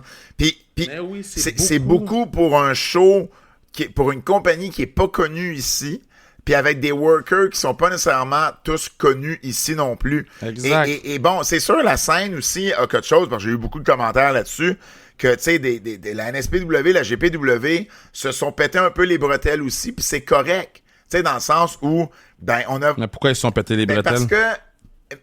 Parce que dans toute cette promotion-là, MLP, tu sais, on a vendu MLP là, comme si on était pour attirer autant de la TNA. Tu sais, ça fait des semaines, comme moi, on me dit, il y a 3000 personnes qui vont être là. Et au final, ben, il y en avait 1600. Puis c'est pas mauvais. Au contraire, c'est healthy. Mais avec un produit presque 100% local, autant à Gatineau qu'à Québec, ben on a vendu 2200 billets d'un côté, puis on a vendu 2800 billets de l'autre. Mais la différence, c'est la présence dans le marché. Mais je veux juste te dire, c'est pour ça qu'on s'est un peu pété les bretelles, parce que ça fait des semaines qu'on nous dit qu'il va y avoir 3000 personnes, puis au final, il n'y en a pas. Tu comprends? C'est juste ça, c'est l'exagération derrière qui m'a gossé, autant en amont que depuis. Puis c'est pour ça que je me permets de rectifier le tir à ce niveau-là. Pour finir mon anecdote de Mathieu Saint-Jacques, il était pas capable d'acheter un billet parce qu'il n'y avait personne pour lui vendre un billet. Puis comme j'avais des coms de trop, j'ai juste été voir Mathieu, j'ai dit, tiens, prends un billet. Tu sais, c'est pas normal. Ça, c'est pas normal. C'est de l'argent qu'ils ont perdu. Puis si c'est arrivé à un, c'est peut-être arrivé à d'autres. Tu sais, il y a des gens qui suivent la lutte, qui essaient de faire le plus qu'on a envoyé là-bas, puis tu sais, il y avait les mêmes commentaires que moi j'avais, là. Puis tu sais, j'entendais les gens parler en quittant l'aréna où je parlais à des gens, puis il y avait un peu il y a personne qui était déçu de sa soirée. La soirée a fini sur un esti de gros move, puis CA a eu un esti de match, puis il a travaillé fort avec Dalmat. Il y a personne qui a eu une mauvaise soirée. On parle pas de la soirée. C'est juste que, tu sais, parenthèse, mais attends, je vais quand même porter un bémol. Le gros spot de la fin avec l'échelle, moi, une des critiques qu'on m'a données, c'est on voyait pas. Parce que le match n'était pas présenté, aucun des matchs n'était présenté sur la grosse écran géant. Ça là, je vais jamais comprendre les compagnies qui mettent pas les calices de matchs sur les écrans quand t'es capable. Si le feed est là pour les commentateurs, pour les moniteurs, le feed est là pour un écran, là, tu comprends? Ça prend 2 secondes. Il y a même quelqu'un sur le web qui a écrit « On a attendu des mois pour ce match-là, puis on n'a pas vu la fin. » Tu sais, parce que tout dépendamment où tu étais placé dans l'aréna, t'as pas vu la fin. Mais c'est vrai que de où on était sur le parterre, on voyait pas le spot. Exactement. Je voulais juste apporter ce bémol-là. Mais je comprends l'idée de PCO. Écoute, PCO voulait sauter du balcon. Là. C'est la ville qui lui a pas permis de le faire. Là. Fait que, tu sais, il voulait faire un gros stunt à la fin, je le comprends, il l'a fait. Puis bon, vous irez voir les images sur les réseaux sociaux. L'échelle était peut-être un petit peu même trop loin là, du bord du stage. Elle aurait pu être rapprochée, puis le jump aurait pu être un petit peu plus safe, mais au final, personne n'est blessé. Non, il est crazy, là. Il est crazy. Je veux parler rapidement de la bataille royale. Juste vous dire, en fait, ça n'a pas changé. Hein. C'est les deux derniers à la fin. Gabriel Savage et Fred Omekis, c'est les deux qui ont vendu le plus de billets pour la bataille royale. Il y avait pas d'obligation de vendre des billets, mais on picossait, là. C'était comme, hey, t'en as vendu combien, puis hey, t'en as-tu vendu, puis combien t'es rendu. Mais il n'y avait pas d'obligation. Quelqu'un qui en vendait pas, il en vendait pas. Par contre... Attends, fait mettons, ceux qui se rendaient en finale, la bataille royale, c'est ceux qui avaient vendu le plus de billets pour l'événement? Moi, j'avais dit à des gens, vous allez voir, c'est lui qui va gagner, puis ils m'ont dit, ben non, ça se peut pas. Puis j'ai dit, oui, c'est Gab Savage qui va gagner, il a vendu le plus de billets. Puis moi, la seule chose qui me gosse par rapport à ça... C'est quoi? Là, je vais fermer ma jolle, là. Là, je vais fermer ma jolle, là, parce que je vais péter un Brit, là. Ben oui. Puis le pire, c'est que ces gars-là font pas une cote sur les billets, là. TOW à l'époque demandait à tous ces lutteurs de vendre des billets, mais faisait une cote sur les billets. Là, eux autres, ben, il y avait la Battle Royale, personne n'était rémunéré, puis il y avait pas de cote sur les billets non plus. Puis il y en a qui ont vendu, tu sais, moi, de ce qu'on me dit, là, Gab Savage a vendu comme 80 coques billets, là. Puis Fred Romakis, une 50aine. Puis ils ont pas fait une scène là-dessus. Mais c'est correct. Rendu là, par contre... Non, c'est pas correct. De quoi tu parles? C'est correct. Attends, laisse-moi finir. Eux autres le savaient avant de s'embarquer là-dedans. Oui, je suis d'accord avec toi. Je suis d'accord avec toi qu'ils le savaient. Ils le savaient. Ils ont accepté. Ils voulaient une chance. C'est pas de ça que je parle. Ça veut pas dire que l'idée derrière est une bonne idée ou c'est correct. Non, ça, je suis d'accord avec toi. Vends des tickets, on va te mettre en finale du Battle Royale. Sérieusement, le tabarnak, là. C'est ça la réalité, pareil. Je te dis pas qu'ils ont fait un hardcore match, là. La lutte était bonne. La lutte était bonne. Moi, la lutte tout le long du show était bonne. C'est juste que ça connectait pas nécessairement tout le temps avec la foule. Parce que pour la raison qu'on a dit, les gars étaient pas toujours connus. Puis ça connectait pas. Tu sais, les War Dogs, c'est un esprit de bon exemple. Là. Les War Dogs, c'est une crise de bonne équipe. Mais ils ont pas connecté avec la foule. On a-tu le temps de parler de Giselle Shaw? Mm-hmm. Tu te rappelles de Giselle Shaw? Je m'en rappelle très bien. Vendez. Je tabarnak. Je suis tellement off. Il y a bien des choses que je voudrais dire. Là. Parce que je m'imagine juste demander à Militaire, on va vendre les billets pour Kurt Angle, faut que tu vends les billets. Ouais. Tu vas gagner le tournoi sans restriction chrono si tu vends des tickets. Ouais. De quoi tu parles? OK. Tu fais pas une calice de scène en plus? Le temps file, là. Le temps file. Je ramènerai Giselle Shaw dans un avertissement la semaine prochaine. Parce que ça vaut la peine. Non, on peut le dire, là. Tu sais, ils ont fucké le finish. Ça arrive. En fait, Giselle Shaw pin Shotzi. L'arbitre fait 1, 2, 3. Puis ça, c'est suite à une intervention de Matt Cardona. Pour aider Giselle Shaw. Ou en fait, contre Shotzi. 1, 2, l'arbitre fait 3. C'était pas le finish. Mais Giselle Shaw gagne le match, c'est la heel. Et là, elle fait comme, non, j'ai pas gagné. T'es la heel. Puis Cardona t'a aidé. Fait que là, elle veut recommencer le match. Elle fait son finish sur Shotzi. Puis elle gagne. Parce que tout le monde m'était dit, OK, c'est Shotzi qui gagne la belle. C'est pour ça qu'elle veut pas de sa finish. Là, non, c'est elle. Non, elle a gagné. T'es la heel. Il y a de l'ego, ça. La heel. Je veux vraiment faire mon finish. Ben, profite du fait qu'on a fucké le finish. Exact. Là. Ça fait encore plus heel. Exactement. Ça fait encore plus heels. Exactement. Puis tu sais quoi, on peut faire un rematch après. J'étais sur le plancher, j'avais Drea Mitchell pas loin de moi, j'ai été voir Drea, puis j'ai dit, si jamais tu fais ça, puis je le vois ou j'en entends parler, je te le jure, man, je te ramasse. Pour vrai, ça m'a fâché, ça. Drea est big, hein? Ça m'a fâché. I like Drea, she big, strong. Okay. On aime beaucoup Drea Mitchell. C'est ça pour MLP. OK, il faut parler Jacques Rougeau. Asti. Parler Jacques Rougeau. OK. Oh my God. Jésus. OK. Jésus. Jacques Rougeau, le journal de... J'ai-tu le temps d'aller prendre ma douche? Le Journal de Montréal a fait un article, en fait, un journaliste du journal qui a fait un article hier disant que la compagnie de Jacques Rougeau avait fait une faillite. C'est une faillite d'environ 70 000 $. Et le plus gros créancier là-dedans, c'est le gouvernement fédéral parce qu'il doit 40 000 au gouvernement pour un prêt COVID qu'il a pris. Et là, dans l'article, il y a eu un article puis il y a eu une entrevue à LCN aussi qui a été faite par Jacques que j'ai écouté. Ce qui est à retenir dans tout ça, là, OK? C'est 3 affaires principales. C'est premièrement, Jacques dit que l'entreprise a été fragilisée par la fermeture des salles de spectacle en 2020. Jacques, en 2020, ne fait presque pas de show.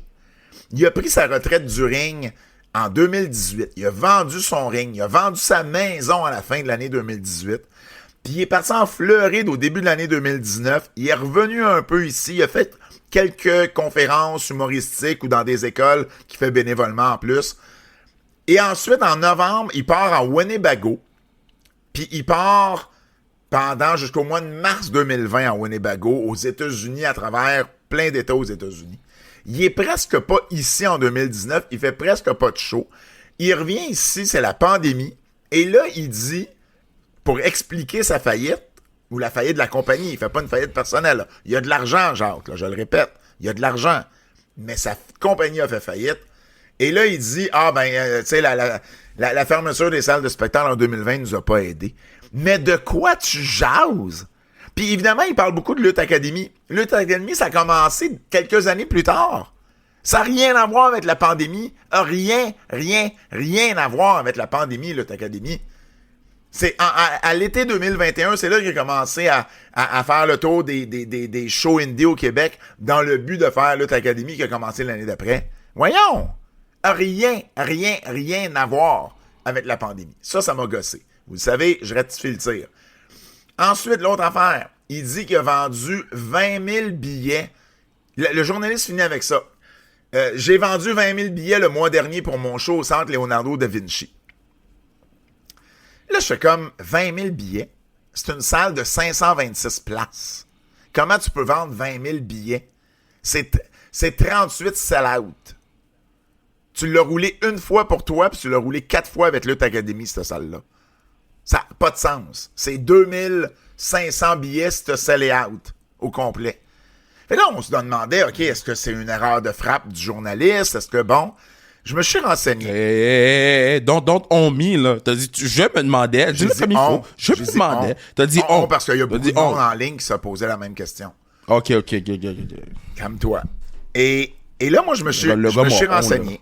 Puis Jacques a répondu quelque chose. Jacques a répondu... c'est la première fois qu'il répond à un de mes articles. Puis il a dit, ce que j'ai dit aux journalistes, c'était 25 000 $ de billets qu'on avait vendus. Ce qui a un petit peu plus de sens, mais pas tout à fait, parce que les billets se vendaient 40$ pour son show. Fait qu'il aurait fallu qu'il vende 625 billets, puis il y a 526 places. Puis moi, j'ai parlé à des gens qui étaient là, ce soir-là de son show. C'était sa conférence humoristique. Puis il y avait des sièges vides. Il y avait beaucoup de monde, mais il y avait des sièges vides. C'était pas sell-out. Fait que, écoute, je ne sais pas de quel montant il parle exactement, parce que, mettons à 500 personnes, à 40$, c'est 20 000. Il a peut-être dit, lui, il dit 25 sur le web, mais là, le journaliste a dit 20 000 billets vendus. Est-ce qu'il voulait dire 20 000? Écoute, m'a donné le bénéfice du doute là-dessus. Par contre, ce que j'ai su par la suite, parce que moi, j'ai parlé à plein de monde, là, incluant le journaliste. Là. J'ai appelé le journaliste, j'ai appelé à la salle. Moi, je fais mon enquête comme il faut quand je fais une enquête. La salle... Il a dit enquête. C'est vrai. Et ce que j'ai su, c'est que Jacques devait de l'argent à la salle Leonardo da Vinci pour les 4 shows de Lutte Academy. Alors, ils leur ont dit, je vais vous faire une conférence humoristique dans votre salle, puis, tu sais, je vais pouvoir vous rembourser l'argent que je vous dois. De là est arrivé ce show-là, un peu out of the blue, au mois de juin, il y a quelques semaines. Alors voilà. Donc, mais bon, le 20 000 billets vendus, ça a l'air que c'était effectivement pas le cas, puis ça a été déjà corrigé d'ailleurs, je crois, sur l'article. L'autre chose, c'est que Jacques, il dit que là, ça coûte cher, Lutte Academy. Et je fais venir du monde de partout au Canada. Ça coûte des billets, ça coûte des chambres d'hôtel, ça coûte des billets d'avion. Mais vous savez pourquoi ils bookent du monde du Canada anglais? Parce qu'au Québec, les gens ont, pour la plupart, débarqué de ce projet-là. Puis les gens ont juste dit, non, regarde, nous, ça nous intéresse plus. Et c'est là, Jacques a été obligé d'aller à l'extérieur. Tu sais-tu ce qu'il a dit à LCN? Il a dit que Lutte Academy, elle avait... OK, en fait, il parlait de Lutte Academy, puis il dit, pour vrai, ça a une visibilité mondiale. Lutte Academy a une visibilité mondiale à cause de ma notoriété. Je suis vu dans tous les podcasts à travers de la planète. Je suis suivi en Australie, en Europe, au Japon, partout.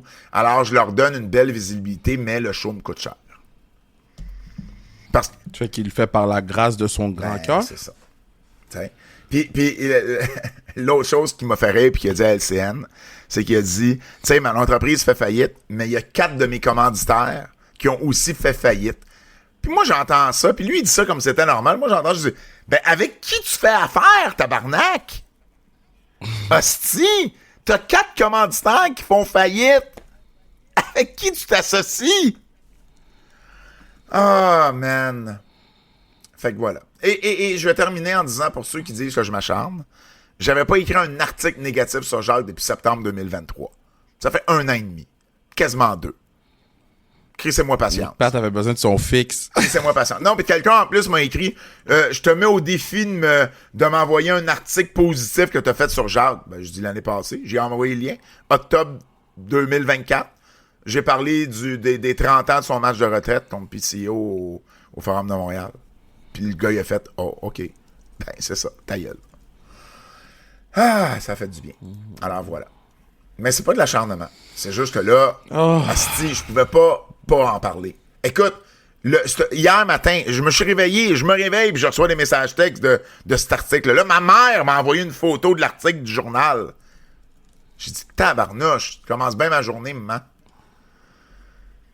Vous irez lire, j'ai un article plus détaillé sur lutte.québec par rapport à ça. Et je répète, Jacques ne fait pas faillite.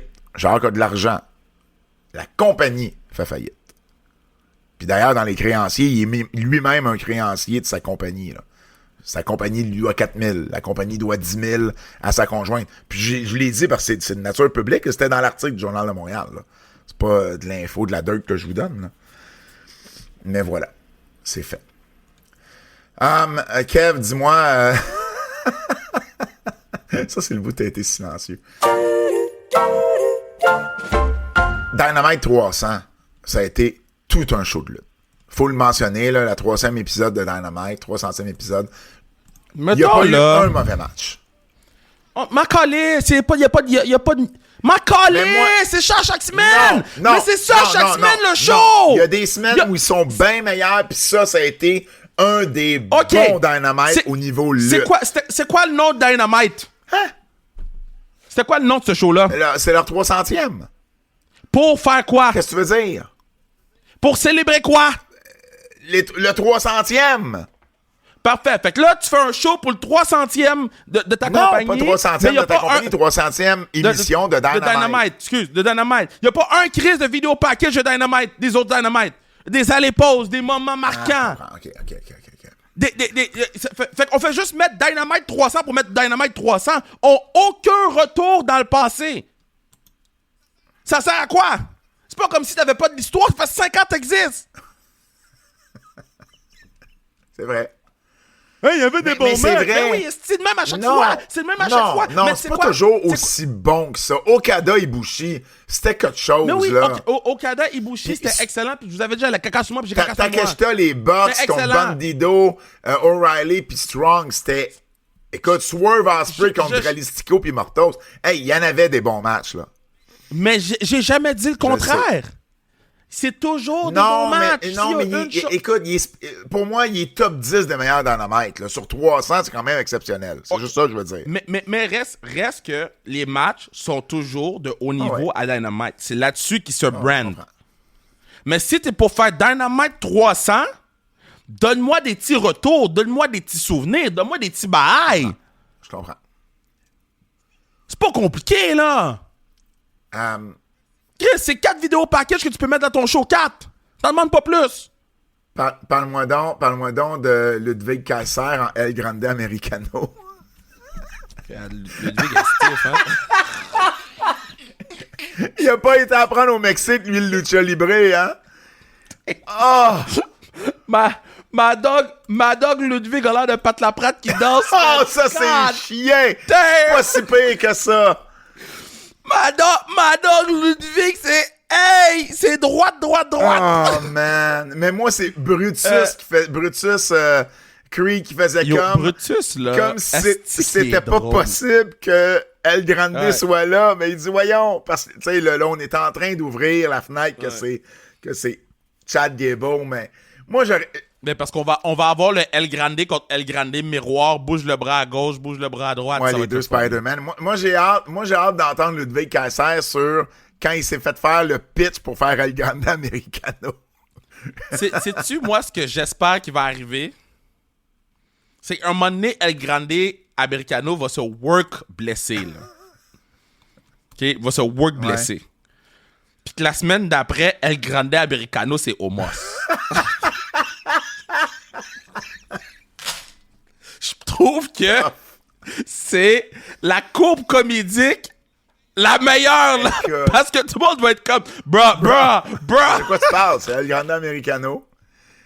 Mais, tu sais, t'imagines comment ça serait... Ça serait vraiment drôle. Au niveau humoristique, j'avoue que ça serait drôle. Au niveau, tu sais, quand on parle de comedy wrestling, ça serait vraiment bon. Hey, dernière chose dans les coups de cœur, le chant de We Want Cross à Raw, à Providence, durant l'entrevue avec Jackie Redmond, c'était fou, là. Mais Karrion Kross, il place ses pions, man, depuis date, là. Il vend des t-shirts après le show, il reste. Un des derniers qui reste tout le temps. Ses promos qu'il fait en ligne. Il s'en va sur Busted Open. Il s'en... Man, Puis moi, je t'avais dit Karrion Kross.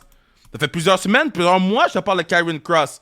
Puis là, on a vu l'apogée de ça. C'était un bon match, Seth Rollins contre Penta aussi, faut le mentionner. Andrade Phoenix contre Fraxium à SmackDown. Andrade Phoenix, c'est l'équipe que je savais pas que j'avais besoin, là.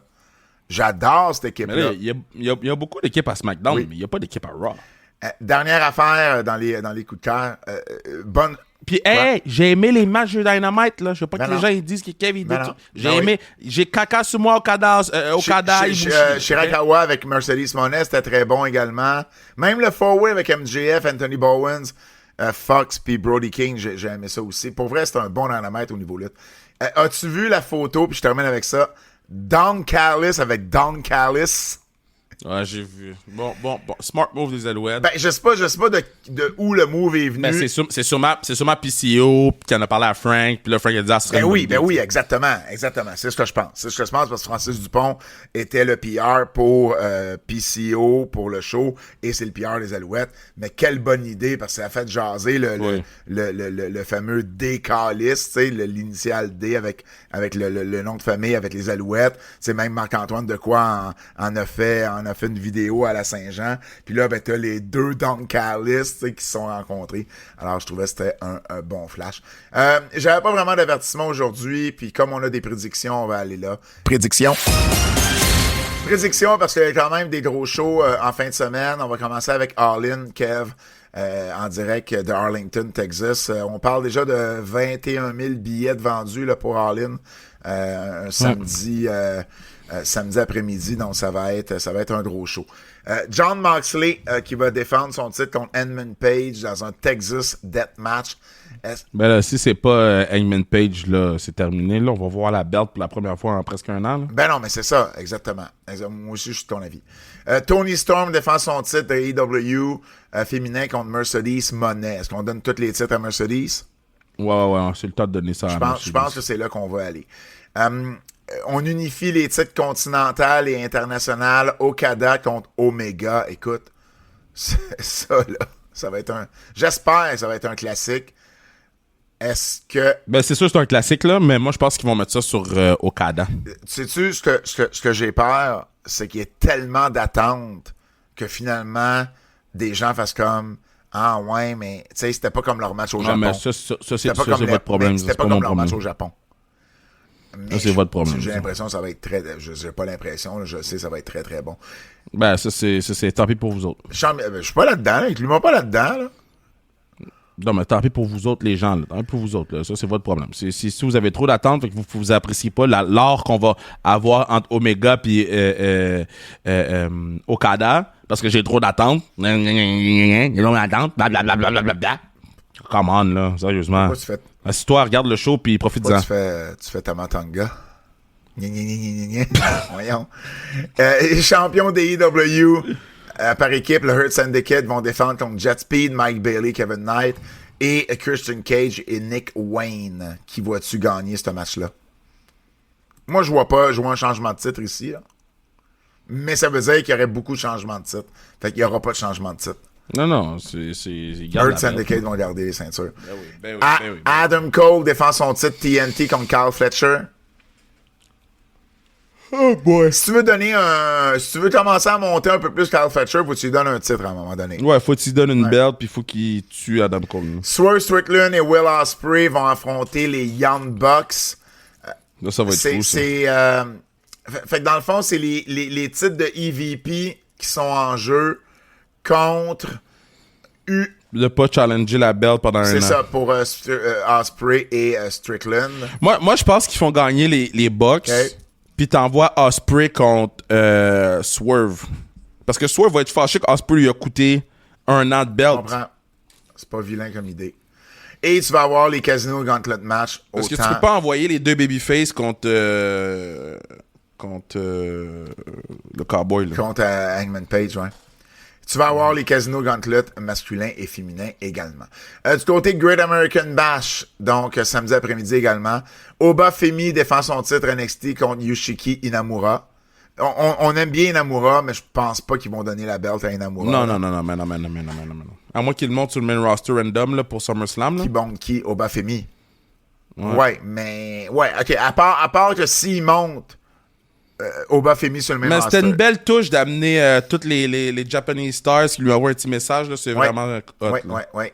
Falls contre Anywhere, le champion nord-américain Ethan Page contre Ricky Saints. Et là, faut que tu mettes ça sur Saints là, à un moment donné. Ouais. Moi aussi, je suis d'accord avec ça. Sol Ruka défend son titre nord-américain contre Easy Dame. Moi, je pense qu'Easy Dame amène de l'or dans le calling. Là. Je pense que c'est là que ça s'en va. C'est elle la leader anyway. Ouais. Jordan Grace et Blake Monroe contre Jesse Jane et Fallon and Lee. Ils vont faire gagner Fallon and Lee puis Jesse Jane, puis ils vont faire gagner Grace à Evolution.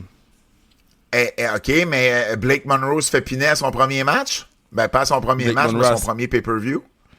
Blake Monroe a stone sur Jordan Grace, puis ça nous permet d'avoir un match dans le Raw, Blake Monroe contre Jordan Grace. Javon Evans contre Jasper Troy. Peux-tu le dire comme tu le dis sur le broadcast? Jasper Troy! Tu parles comme si t'avais fumé pendant 30 ans des Export Ace. Ben là, Jasper Troy a tué Javon Evans. Là, la passion du Javon, là. Fait qui gagne? Jasper Troy? Jasper Troy! Ouais. Pourtant, oui. Moi, je serais pas surpris. Il a perdu contre Ishiki. Il a perdu contre... Puis tu sais, il nous build l'angle qui est... Evans va arriver blessé. Là. OK. Ils l'ont protégé de cette façon. C'est Evolution dimanche. Liliane Garcia va être l'annonceuse maison. Elle va être aussi là pour Saturday Night Main Event. Tiffany Stratton défend son titre féminin contre Trish Stratus. Tiffany gagne ça. Io Sky défend son titre contre Rhea Ripley. Io Sky. Ah ouais? Mm-hmm. Parce que Rhea n'a pas besoin de belt? Rhea n'a pas besoin de belt, puis j'aime bien mieux que Rhea gagne contre Io pour la première fois à WrestleMania. Jessie Jane, championne NXT, qui va défendre contre Jordan Grace. Jordan Grace va gagner. Jordan Grace. Becky Lynch défend son titre intercontinental contre Bayley et Lyra Valkyria dans un three-way. Je pense que Becky garde ça. Raquel Rodriguez et Roxanne Perez défendent leur titre par équipe contre Charlotte Flair et Alexa Bliss, les Kabuki Warriors, ou comme on dit ici, les Kibuki Warriors, et Sol Ruka et Zarya dans un quadruple menace. Raquel. Tu penses qu'ils vont garder ça, ouais? Wow. Ouais, OK. No Holds Barred, Jade Cargill contre Naomi. Je pense que ça va être Cargill. Jade. Et une bataille royale pour savoir qui va avoir un match de championnat à Clash in Paris. Tu sais quoi, man? Naomi va cash in à Evolution. Ah, ouais? Mm-hmm. Elle va perdre contre Jade, puis elle va cash in à Evolution. Elle va cacher sur qui? Sur Tiffany Stratton. Ah, ouais. Mm-hmm. Intéressant. OK. La bataille royale, bon, il y a Nikki Bella, Stéphanie Vaquer, Natalia, Maxine Dupree, Nia Jax, Ivy Neal, Zelena Vega, Julia, Lash Legend, Easy Dame, Tatum Paxley, Kelly Jordan, Lola Vice, Jada Parker, qui sont confirmés. Il y en a peut-être d'autres. Yeah. J'aimerais ça que ce soit Jada Parker. Oh non, c'est pour Clash of the Champions. Ouais. Clash of the Castle. Je pense avec Stéphanie Vaquer. Stéphanie Vaquer aussi. Ouais. Je suis un peu déçu qu'on mette la championne des États-Unis dans ce match-là, par contre. Là. Un petit commentaire, là. C'est Julia, là. Mais bon. Ouais, d'accord. Hey, juste une prédiction pour Saturday Night Main Event. Gunther Goldberg, tu t'attends à quoi? Gunther. Mais comment tu finis ça, la carrière de Goldberg? Ben, il va laisser ses bottes, man, puis il s'en va. Ben, il va aller chercher sa foule, il va amener son kid, il va amener... Ouais, mais dans le sens qu'il va se faire étouffer, là, puis après ça, il va pass out, il va jamais tap out, là, il va pass out, puis il va se réveiller, les gens vont l'appeler. Signe de respect avec Gunther, poignée de main ou même pas? Ouais, on va peut-être te donner. Ouais, parce que Gunther. Parce que Gunther, il a l'habitude. Ouais, c'est ça, exactement. OK, ben écoute, gros week-end chargé. Oubliez pas qu'on va avoir des épisodes de Keybook pour 3 de ces événements-là. On sait pas quand exactement. Là, on a un week-end, nous aussi, à autre que juste commenter de la lutte, mais on va vous donner tous ces spéciaux-là sur notre Keybook.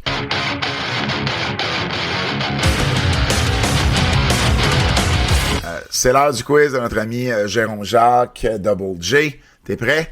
Vous êtes lutteur à la WWE. Que choisissez-vous entre faire toute votre carrière en heel ou faire toute votre carrière en babyface? Toute ma carrière en heel. C'est tellement le fun être un heel, là. Pour vrai, là, pour l'avoir fait, là, c'est vraiment, vraiment, vraiment, vraiment le fun être un Bruno heel. Bouchard. Hein? Non, c'est pas lui. Non, c'est pas lui. Non, je vais te le trouver, je suis en train de le chercher. Quel match impossible auriez-vous aimé voir entre deux lutteurs à leur apogée? Tu l'as, OK. Entre Kurt Angle contre Bret Hart ou Daniel Bryan ou Bryan Danielson contre Owen Hart? Wouh! Wow! Danielson contre Owen Hart. Prends mon argent. Cash. Cash money. 100%, je suis d'accord avec toi, mais Bret pis Kurt, c'est une maudite bonne option aussi. Oh, OK. Owen Hart contre Bryan Danielson, prends mon cob. Arrêtez. Qu'est-ce qui arrivera en premier pour votre animation sur Netflix entre être en direct sur Netflix à chaque semaine ou être ringside lors d'un PLE de la WWE? Ouais, ça va. On va être en direct sur Netflix avant.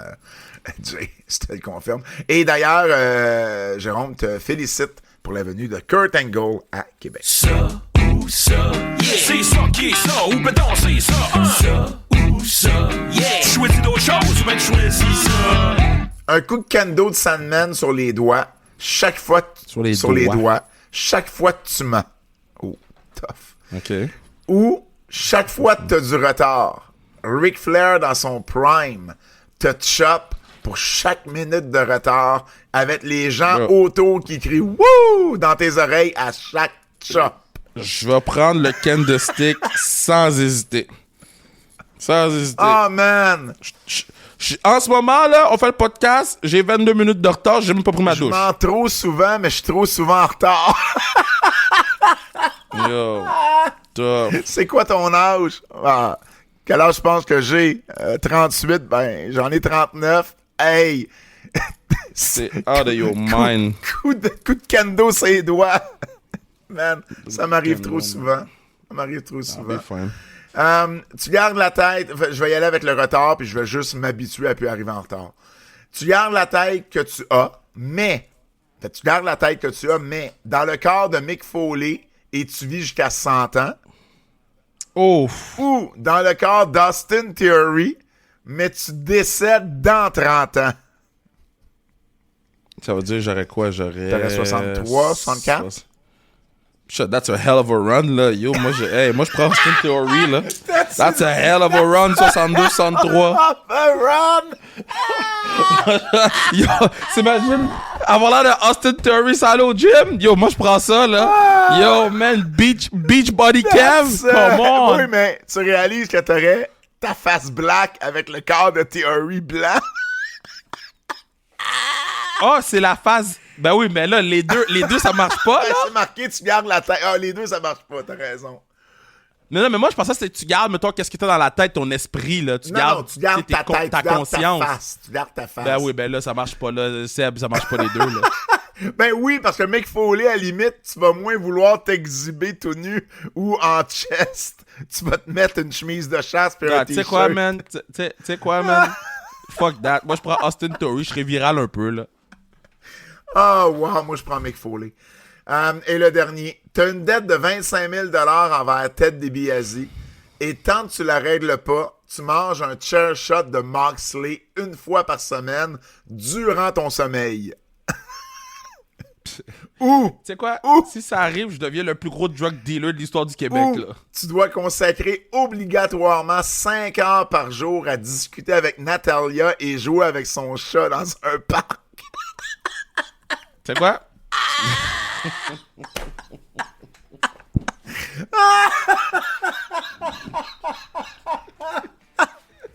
pas de sens. 5 heures par 5 heures jour? par jour! Man! Par semaine, je t'aurais dit c'est chill, mais par Hey, pour jour? vrai, moi, je règle la dette en astique, pis c'est fini, là. Yo, moi, je prends un prêt, man. Je prends un mortgage, là. Hey! Je vais payer Ted, Moi, là. j'emprunte 25 000 à Jacques Rougeau, là. Oh non, il a pas d'argent. OK! Oh non, c'est pas une bonne blague. C'est pas une bonne blague, Pat. Non, ça, j'embarque pas là-dedans. Celle-là, j'embarque pas là-dedans. Ça, je me dédouane complètement de cette blague-là. Tu sais quoi? Bye! Le podcast est fini. Je m'en vais laver mon boudin, man. Merci God beaucoup damn! d'avoir été à l'écoute et on se dit à la semaine prochaine. C'est un rendez-vous.